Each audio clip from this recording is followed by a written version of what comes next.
données-là sont disponibles et si oui, quelles sont-elles? Bien, le budget, premièrement, le budget pour les maisons d'hébergement MH1, MH2, là, nous, on a augmenté le budget de façon très, très importante. Puis la dernière fois, il y a 2 ans, avec l'augmentation du budget, il y avait une augmentation progressive qui était cédulée sur plusieurs années. Cette année, on augmente le budget d'à peu près 2,3 millions, comme c'était prévu auparavant, là, mais on n'a pas approuvé de demande de fonds additionnels. L'enjeu, c'est qu'il y a encore des maisons qui sont à venir, il y a encore des budgets qui sont disponibles. On a beaucoup de demandes. On a une situation financière qui est également difficile. Nous, on a priorisé d'ajouter de l'argent au PSOC général pour tous les organismes communautaires, plutôt que cibler une cause spécifique. Ces chiffres-là, parce que moi, ma question, oui, c'est dans les budgets.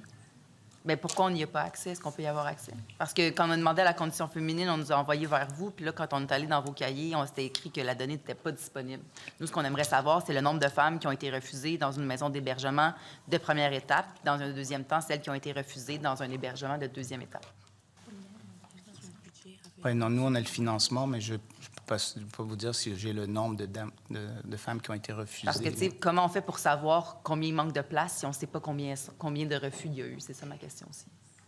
Oui, mais effectivement, mais d'un autre côté, comme je vous dis, on est en attente là, de 4 maisons MH1 dont les budgets sont disponibles et qui doivent venir aider la situation dans les plus brefs délais, on espère. Hein. Mais est-ce que...